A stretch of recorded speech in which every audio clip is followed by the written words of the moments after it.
Prezados, amados irmãos e todos quantos nos acompanham neste programa online, em primeiro lugar, as minhas cordiais saudações a todos, graça e paz do Senhor, que todos estejam a passar uma Semana Santa ricamente abençoada, sentindo a presença de Deus, e essa presença que é indispensável para nos dar ânimo, conforto, nos dar paz, mesmo no meio da tempestade. Então, mais uma vez a minha saudação a todos e desde já agradecer a sua presença, acompanhando os nossos programas.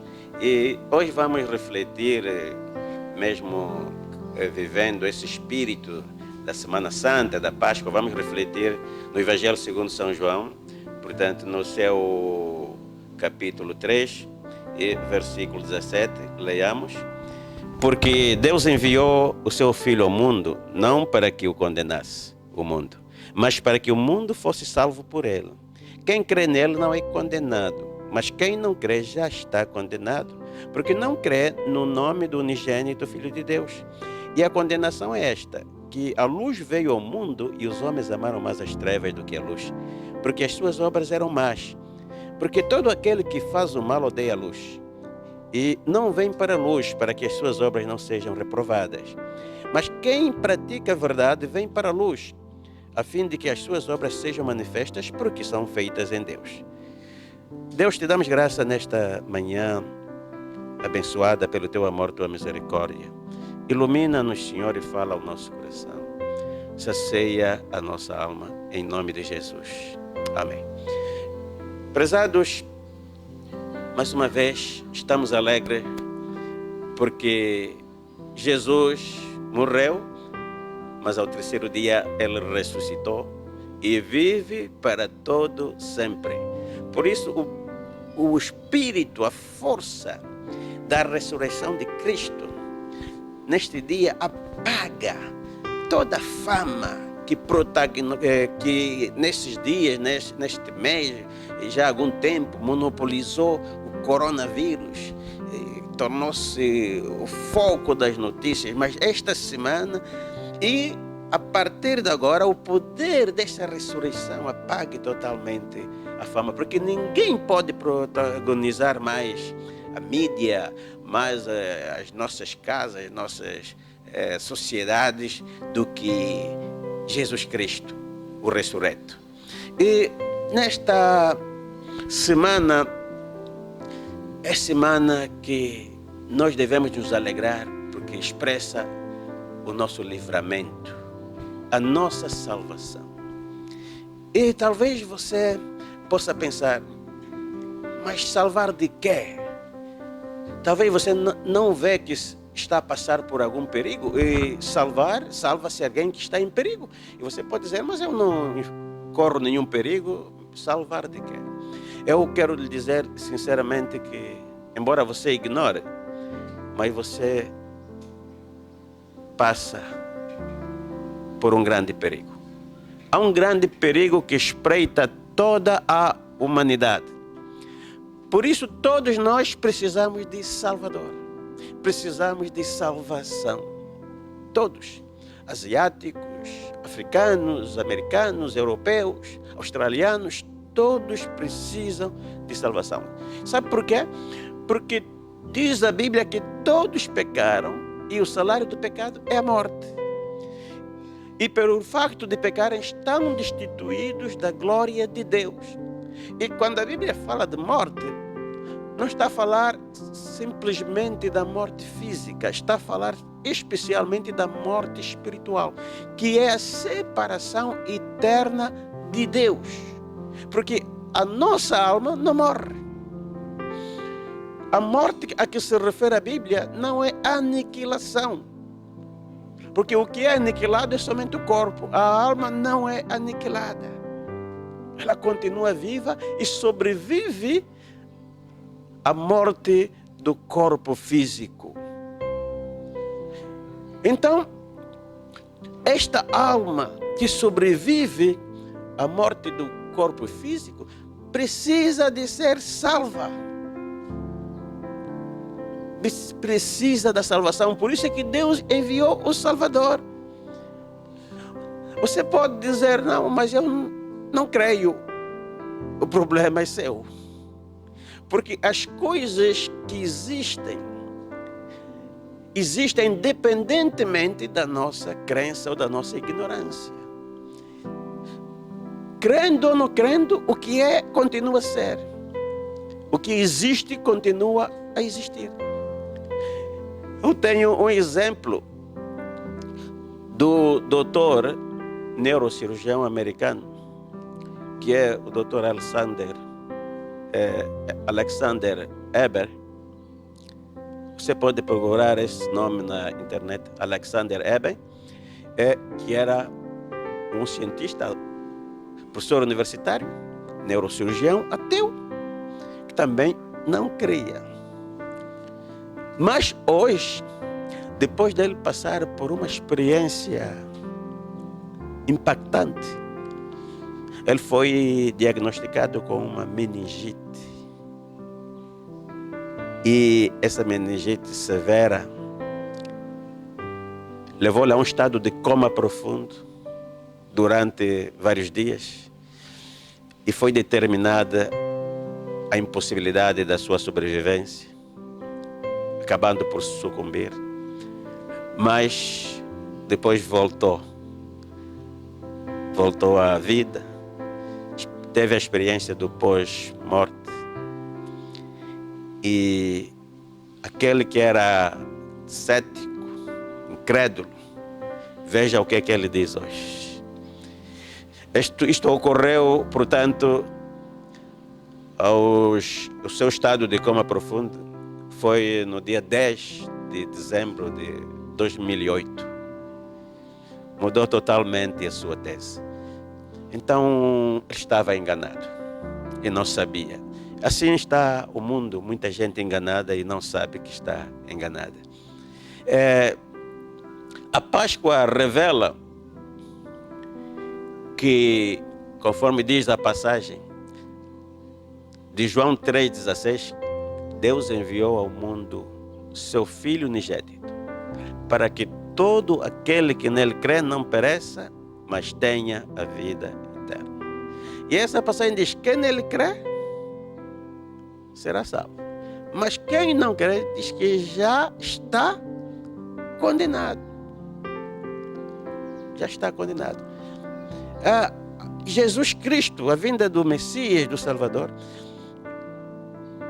corresponde com a mesma promessa feita a Abraão, que ele seria uma bênção, seria abençoado, sua descendência seria abençoada, e diz a promessa, e em ti serão abençoadas também todas as famílias da terra.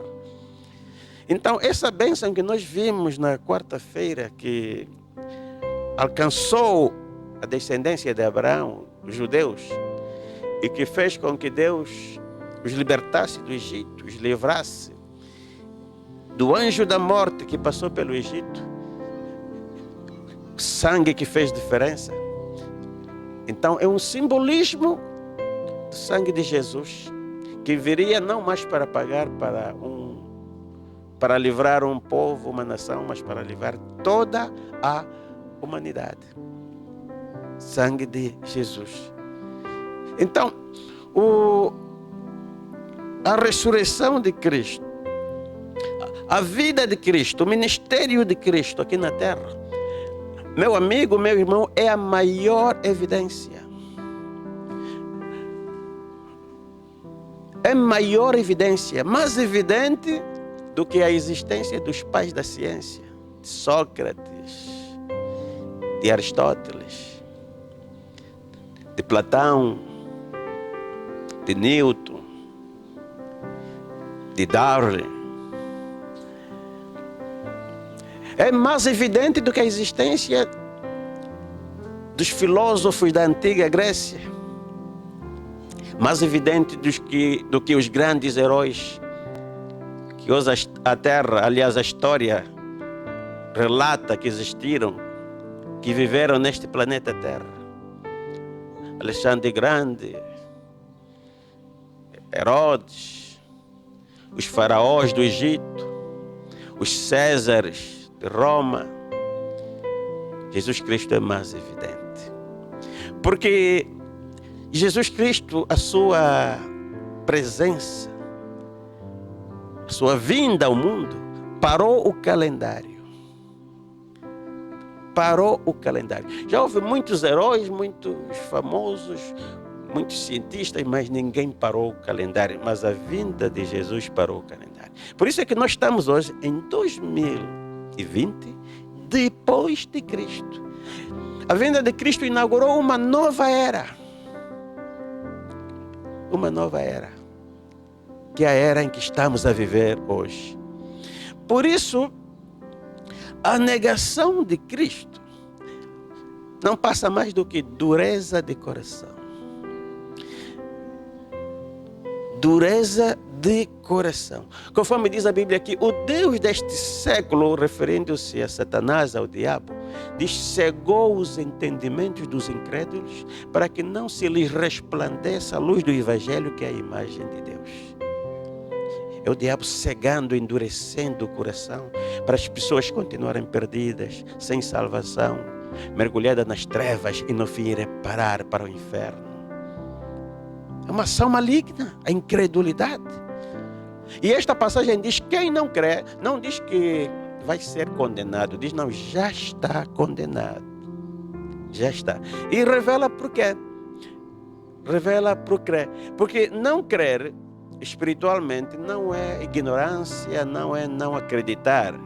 É uma opção. E se você ler atentamente essa passagem que nós lemos a partir de São João, capítulo 3, a partir do versículo 17, portanto, diz claramente que porque a verdade veio ao mundo, a partir tanto de 19, diz, e a condenação é esta, que a luz veio ao mundo e os homens amaram mais as trevas do que a luz, porque as suas obras eram más. Porque todo aquele que faz o mal, odeia a luz. Você que se faz o mal, gosta do mal, gosta da corrupção, gosta da má vida, daquilo que é contra a palavra de Deus, você odeia a luz. Mesmo esta palavra que você está a ouvir, você com certeza está a sentir uma raiva. Não é você. É que você odeia a luz. Porque aqui está a luz. E quem é da luz, ama a luz. Mas quem é da escuridão, odeia a luz.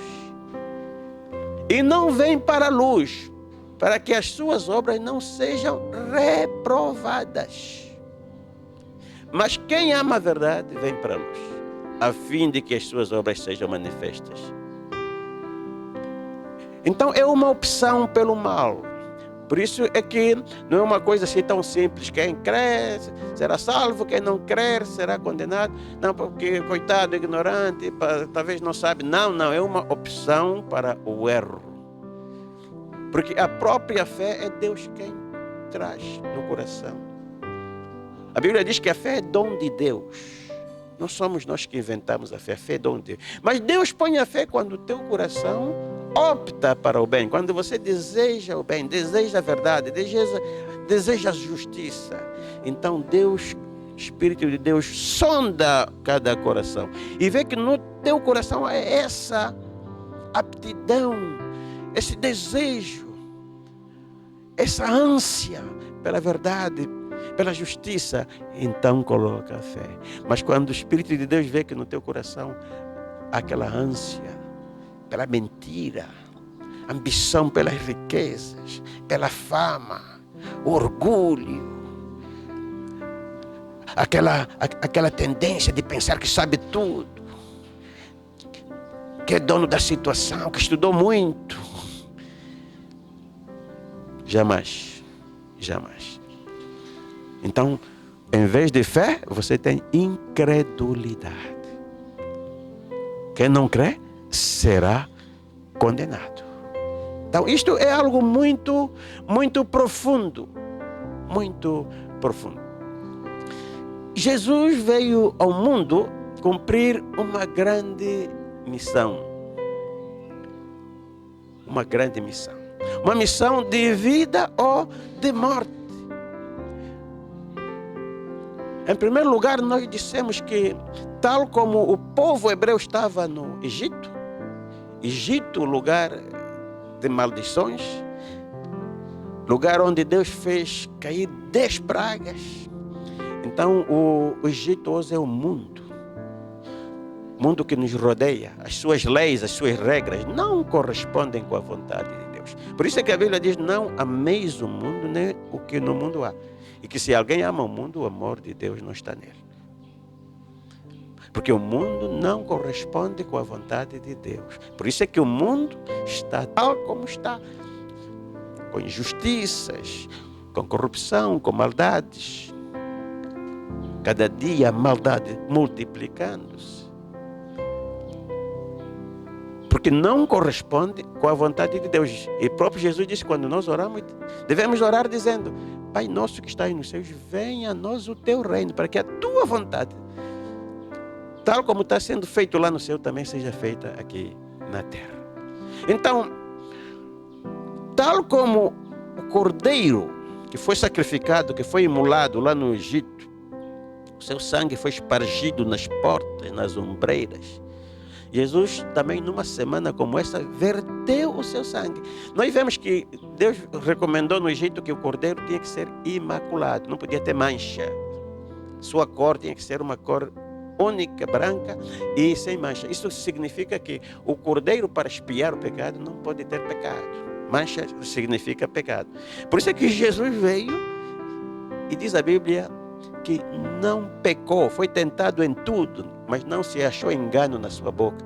Tanto em tudo foi tentado como você, como eu sou tentado, mas com uma diferença: ele nunca pecou.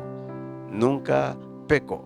Então, por isso, ele é um cordeiro preparado para sacrificar-se e apagar os pecados daqueles que pecaram. E hoje, tal como o Egito, as pragas caíram no Egito, as maldições. Hoje também, o Egito, que é o mundo, as pragas têm incidido sobre este mundo. E nós vemos cada ano, e não sei se você tem estado atento, ocorre sempre no princípio do ano, no fim do ano que termina e no princípio do ano que inicia. Sempre esta década tem sido recorrente. Ou é ciclone, ou é tsunami, terremoto com tsunami, ou é, portanto, inundações, ou são incêndios. Ainda há pouco, já no fim do ano, vimos incêndios na Austrália, isso tudo. A Austrália é toda alarmada, uma grande parte daquela floresta foi dizimada, o homem não tinha força para conter aquilo. Vimos deslizamento de terra, portanto, ano passado vimos no Brasil, portanto, Brumadinho, né? Aqueles deslizamentos. Este ano também houve calamidades e várias pragas. Este ano, logo no princípio do ano, estamos a confrontar com esta praga do coronavírus. Então, isso tem sido recorrente sempre nesta fase, no fim do ano que termina e no princípio do ano que inicia. Então, mas, assim como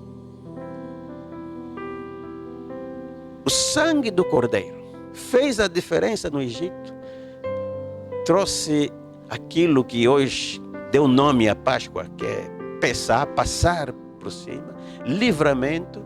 Portanto, o sangue de Jesus nos nossos dias continua fazendo pesar, livrar muitos das maldições, das pragas. E tempo talvez não teríamos para contar, mas você que tem ouvido nossos programas da rádio tem ouvido testemunhos de pessoas que têm sido livres de praga, de cancro, de doenças que os médicos não conseguiram dar solução, pessoas que estavam já com tempo de vida determinado, mas que pelo poder do sangue de Jesus, essas maldições foram anuladas. Então é algo prático, algo que se vive.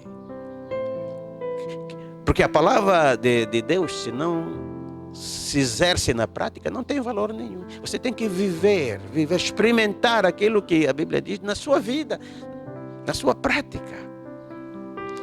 Mas eu digo, para além dessas pragas presentes, a Bíblia prevê pragas ainda maiores nesta terra.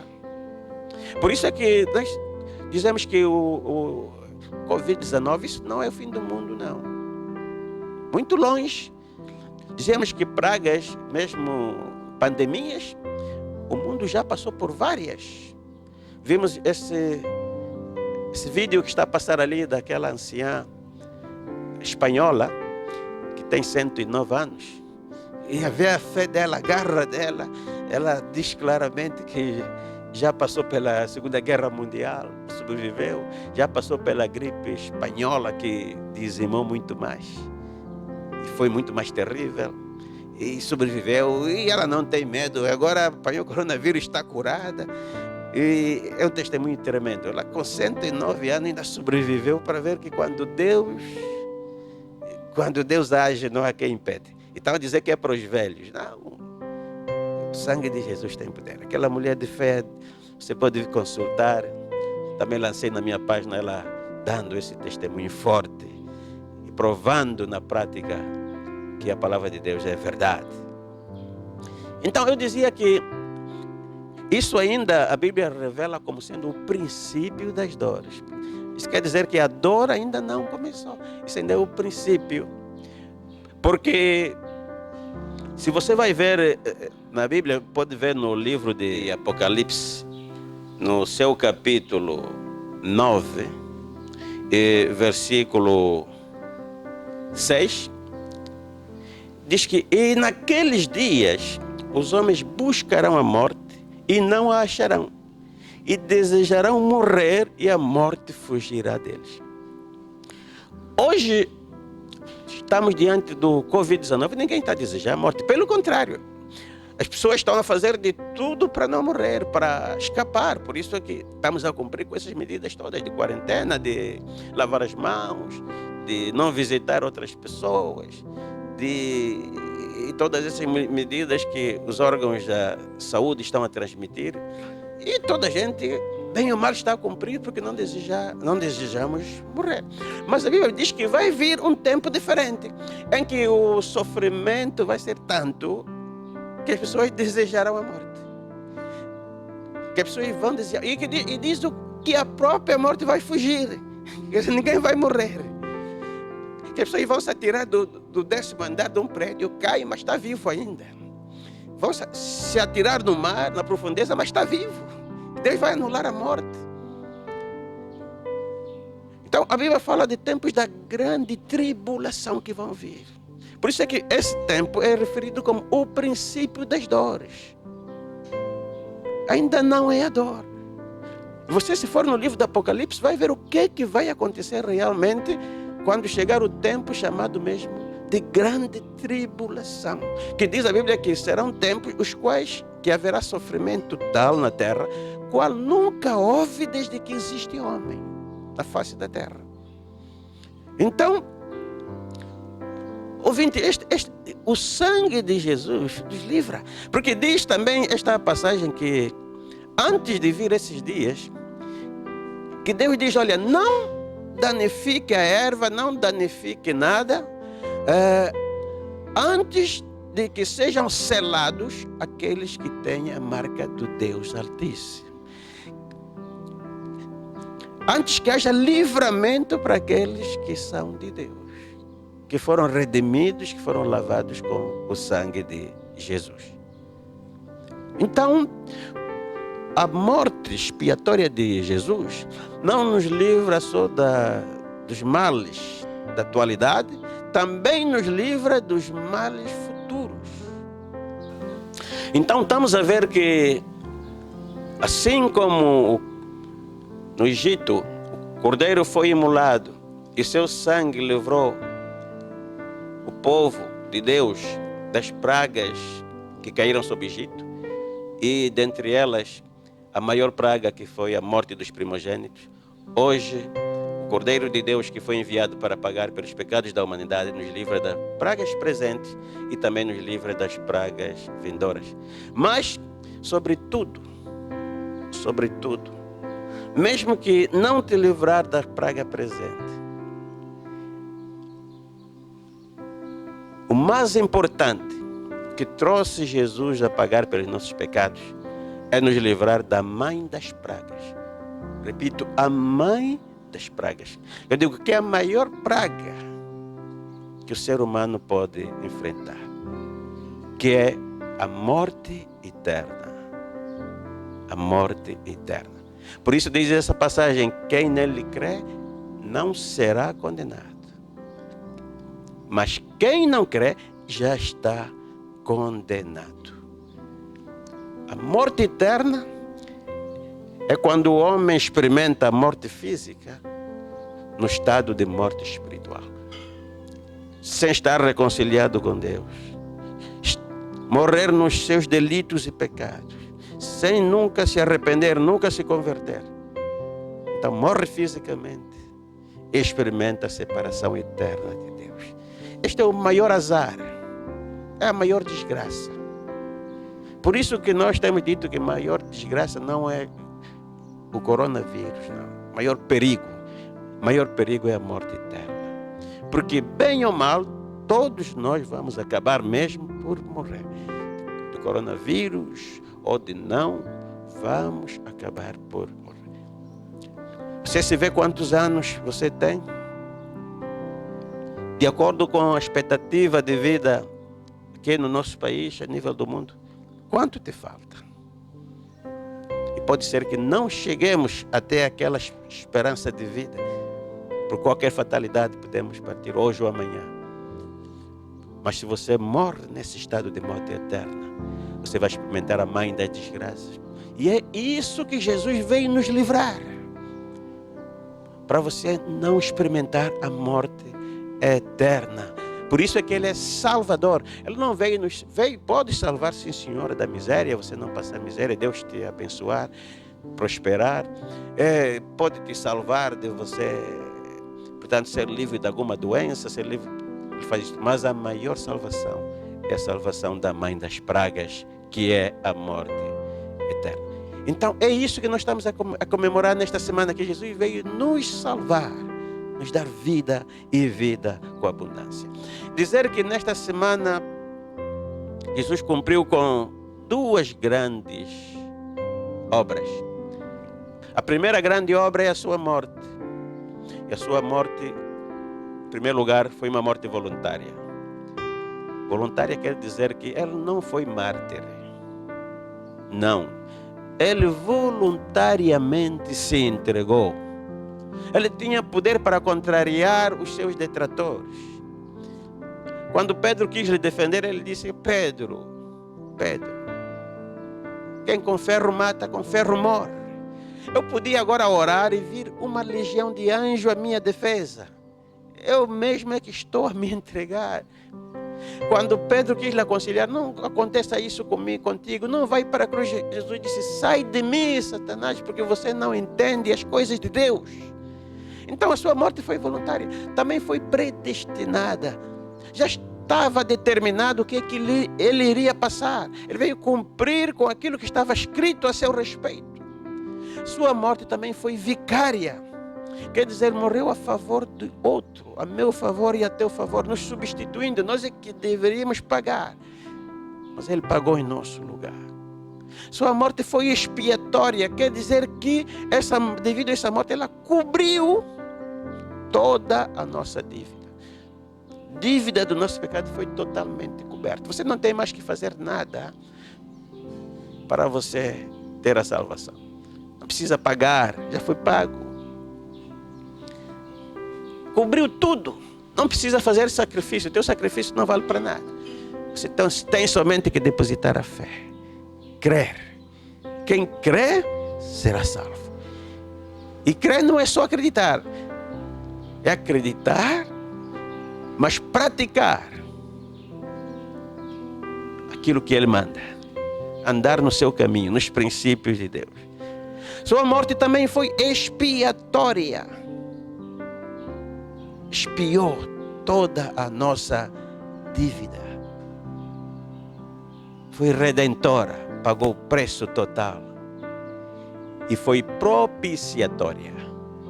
Propiciatória quer dizer que aplacou a ira de Deus. Deus estava irado. Porque Deus ama o pecador, mas odeia o pecado. Não sei se já viu essa tese. Um pecador na mão de um Deus irado. Deus estava irado.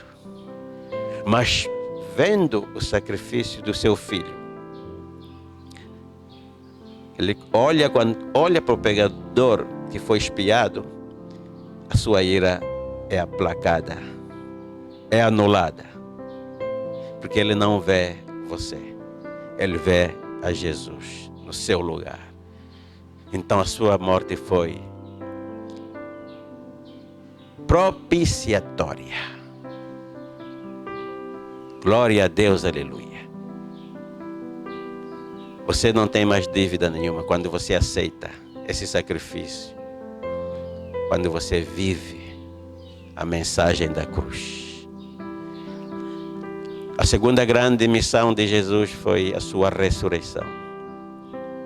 Em primeiro lugar, com a sua ressurreição, ele provou a veracidade das suas palavras. Mostrou na prática que tudo o que ele disse é verdade. E nós vemos que aqueles discípulos que já estavam desanimados com a morte, com a humilhação, já não tinham esperança. Quando se aperceberam da sua ressurreição, quando ele se manifestou, recobraram o ânimo, a força, e agora estavam dispostos e preparados para ir onde quer que seja, desafiar seja quem for, imperadores, generais, opositores, todos quantos o diabo iria levantar para se opor. Eles estavam dispostos a desafiar. E desafiaram, por isso que o Evangelho chegou a todas as criaturas. Desafiaram os imperadores romanos, cheios de poder, cheios de autoridade. E o Evangelho prevaleceu. Porque Jesus ressuscitou. Se não ressuscitasse com a sua morte, também morria o seu Evangelho, morria a igreja. O que justifica a igreja prevalecer até o dia de hoje é a ressurreição de Cristo. É a ressurreição. Portanto, a sua morte provou a veracidade da sua palavra. Em segundo lugar, a sua ressurreição, desculpe. Em segundo lugar, a sua ressurreição ditou a vitória do bem sobre o mal, da luz sobre as trevas. Vou te dizer uma coisa, enquanto estivermos neste mundo, nesta dispensação, sempre não haverá reconciliação entre a luz e as trevas. Não haverá.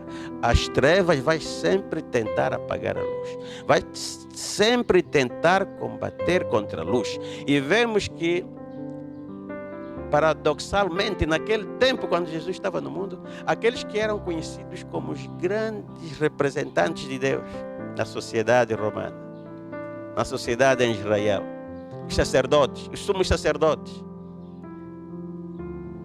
foram os elementos principais que o diabo usou para combaterem contra a luz que raiou, para combaterem contra Jesus. Usou o poder reinante, poder romano, Herodes, Pôncio Pilatos, todos aqueles que não estavam debaixo da graça e da luz, foram armas que o diabo usou para combater Jesus, para travar o plano redentor da humanidade. Nossos dias não é diferente. Em todas as épocas nunca será diferente. Ou nós nos enchemos do Espírito Santo, nos enchemos da luz divina e somos um soldado, somos soldados adestrados para combater contra as trevas, contra a mentira, contra o engano, contra as injustiças, contra as inverdades. ou se não nos enchemos de demônios para combater a obra de Deus, para combater a luz, combater a verdade. Por isso é que a Bíblia diz que todo aquele que ama, não ama a luz, que ama a mentira, que ama o mal, não vem para a luz, para que as suas obras não sejam reprovadas. Então, em todas as épocas, Satanás sempre mobilizou seu exército humano, os feiticeiros, os bruxos, os satanistas, os homens desviados da luz divina. No Egito, usou Faraó para mandar matar os hebreus, para escravizar, para mandar matar todos os que nasciam machos. Ordenou às parturientes, todo menino que nascesse macho, varão, que fosse morto. Tudo isso, ao longo da história, Satanás usou sempre a mesma arma. Mas o céu e a terra passarão, mas a palavra de Deus não passará. Ninguém conseguirá travar o poder do Espírito Santo que está nas igrejas, que está nos homens de Deus, que está na fé. Ninguém. Em nenhuma época. Por isso, Jesus disse que sobre esta pedra eu vou edificar a minha igreja, e as portas do inferno não prevalecerão contra ela. Não prevalecerão e jamais prevalecerão. Graças a Deus. Aleluia. Então, não adianta se aliar com as trevas para combater a luz. Porque é questão de tempo. A luz já venceu. Falta só o cumprimento da profecia, do tempo, para determinar a guerra final entre a luz e as trevas e a vitória final da luz, do bem sobre o mal. É só o cumprimento do tempo. E quando você se alia das trevas, você está a se aliar ao grande derrotado, Satanás e os seus demônios, os seus feiticeiros. Você está a se aliar ao derrotado. Alia-te ao vencedor, aquele que é mais do que vencedor, que venceu a morte, venceu o diabo, venceu o inferno, desceu até as profundezas da terra, recebeu a chave da vida e da morte. Alia-te a Jesus, o grande vencedor. Glória a Deus. Próprios demônios no tempo de Jesus aqui na terra eles reconheceram. Quando Jesus veio lhes expulsar, eles disseram: você veio nos atormentar antes do tempo. Quer dizer, ainda o tempo nós ainda podemos reinar, porque pela profecia ainda o tempo não chegou. Vieste nos atormentar antes do tempo. Espera o tempo, mas o tempo vai chegar da vitória final. E por fim, já para terminar, a ressurreição de Jesus determinou a vitória sobre a morte. A vitória sobre a morte. Este grande gigante que venceu todos. Na terra passaram muitos heróis. Grandes heróis deixaram o nome na terra. Muitos sábios, muitos imperadores, muitos generais passaram pela terra. Ganharam grandes batalhas. Conquistaram reinos. Mas infelizmente todos eles perderam a guerra final. Perderam a guerra final. Há um gigante imbatível, invencível, que vence todos os valentes. Todos. Tanto os valentes do passado como os do presente serão vencidos. Trump será vencido. Obama será vencido. A rainha da Inglaterra, Elizabeth II, será vencida. Os sábios da atualidade serão vencidos. Os famosos da atualidade serão vencidos. Ronaldinho, Cristiano Ronaldo, Messi, Todos. Há um grande gigante imbatível. E esse gigante chama-se morte. Morte. Mas eu quero te dar uma boa notícia. Jesus matou a morte. A morte morreu. Não é redundância. É verdade.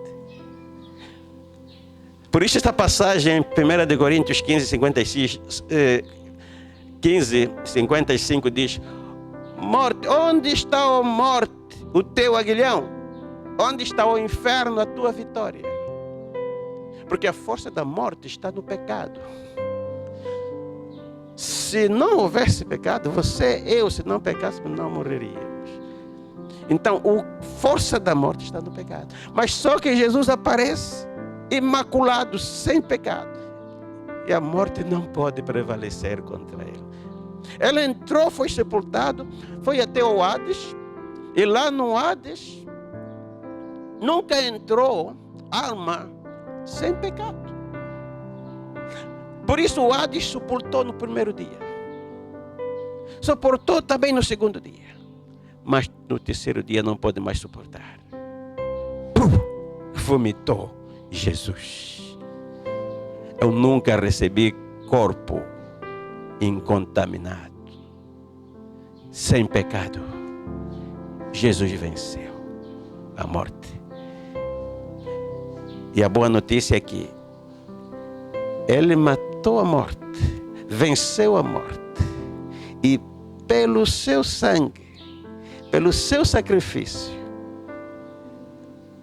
no nosso lugar, aniquilou o nosso pecado. Por isso, você já não tem pecado também.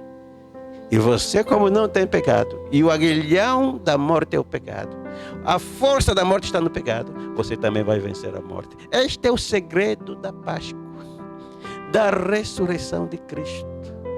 Cristo ressuscitou, venceu a morte para nos dar a imortalidade, para nos fazer também vencermos a morte.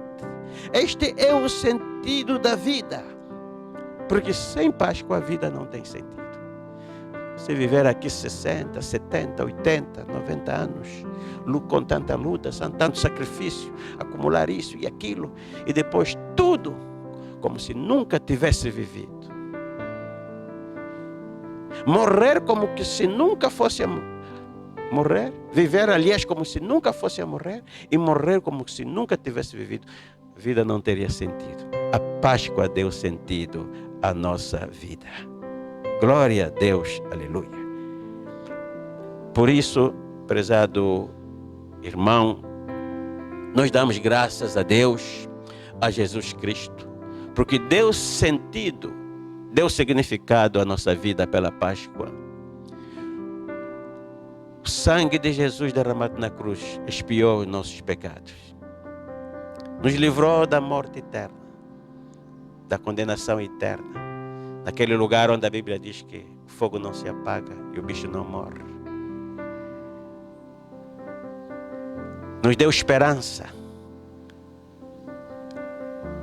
de uma vida eterna. Por isso ele disse a Maria: eu sou a ressurreição e a vida. Aquele que vive e crê-me não morrerá. Passou da morte para a vida. Glória a Deus. Passou da morte para a vida.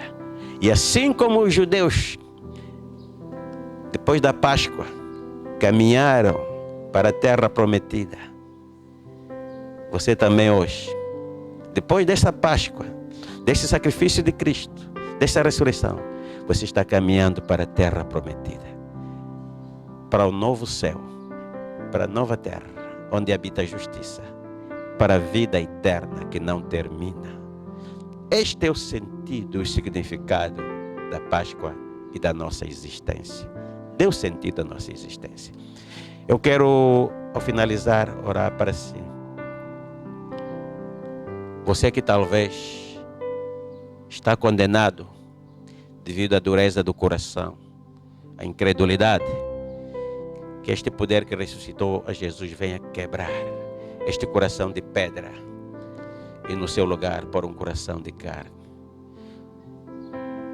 Possa tirar este olho que só vê o físico, o natural, e colocar um olho espiritual que enxerga as coisas que estão em cima, que enxerga o Pai Celestial, que enxerga a vida eterna, que valoriza mais as coisas eternas do que as coisas passageiras, as coisas que têm prazo de validade. Que Deus venha mudar a sua história, o seu destino, você que está caminhando para a perdição e o inferno. Feche os seus olhos, inclina a sua cabeça em sinal de humilhação. Pai, em nome de Cristo Jesus, neste dia,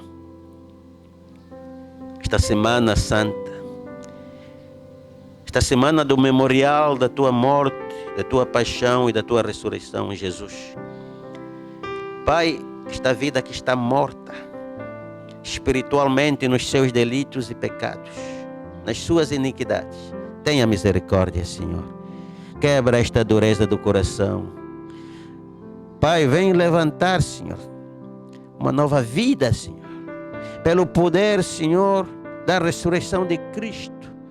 Levanta este homem, esta mulher da morte, dá-lhe vida, Senhor. Pai, por isso ele não consegue dormir, não tem paz, não tem alegria, busca alegria no álcool, na droga, nos vícios, nas festas, busca paz no trabalho, acumulando cada vez mais dinheiro na corrupção, Deus, assim como o Senhor libertou Zaqueu, Deus. Pai, proclamou: hoje chegou a salvação nesta casa. Eu profetizo nesta alma que está perdida nesta vida. Hoje chega a salvação. Que essa Páscoa seja uma Páscoa diferente. Em casa, sozinho com a família. Mas uma Páscoa da salvação. Uma Páscoa da mudança do destino. Da mudança da vida. Eu abençoo cada família angolana. Neste dia, Senhor, nesta semana. Aqueles que estão em jejum, que estão orando. Deus, escuta o clamor. Aquele que está doente, Senhor, venha curar, Deus. Pai, cura, Senhor, todos os enfermos de coronavírus e outras doenças, Senhor, que tenham dizimado, Senhor, a humanidade. Outras pragas, os acidentes. Quebra pelo poder do sangue de Jesus. Pai, venha abençoar, Senhor, esta humanidade. Abençoa a nossa nação. Abençoa, Senhor, este povo. Pai, quebra, Senhor, anula essa estatística do diabo, do inferno, que está a prever até o mês de agosto tantos mortos. O Senhor é que tem a chave da vida e da morte, não os médicos, não os peritos, não os estadistas. Por isso que esta previsão caia por terra. Pai, que a Páscoa, Senhor, traga o livramento, traga o pesar sobre a nossa nação, sobre a África, sobre a Europa, sobre a Austrália, sobre a América, sobre todos os continentes e nações. E que em breve Covid-19 seja coisa do passado. Em nome de Jesus eu te peço e te agradeço. Obrigado. Amém. Então, prezados irmãos, prezados ouvintes, nosso coração transborda de alegria, de paz, porque somos salvos. Sexta-feira estaremos novamente, domingo estaremos novamente juntos, se Deus quiser. Identifica-te com Cristo na sua morte, participando neste jejum, levando a tua voz ao céu. Deus vai ouvir teu clamor e a tua oração, porque diz a palavra de Deus: se o povo que se chama pelo meu nome orar, se converter dos seus maus caminhos, eu desde os céus ouvirei a sua voz, sua oração, e sararei a sua terra. Deus vai sarar a nossa terra, vai sarar nossa nação pela oração do seu povo, esse povo que tem compromisso com Ele. Por isso, feliz Semana Santa e feliz Páscoa. Deus abençoe a todos. Em nome de Jesus. Amém. Em tempos de quarentena, fique ligado às transmissões online do Ministério Carisma e não deixe de cultuar. Participe dos nossos cultos online às quartas, às sextas e aos domingos, a partir das 9 horas da manhã. Ministério Carisma. É momento de estarmos unidos. O mundo pode parar, mas a igreja nunca para. Fique ligado. Esperamos por si.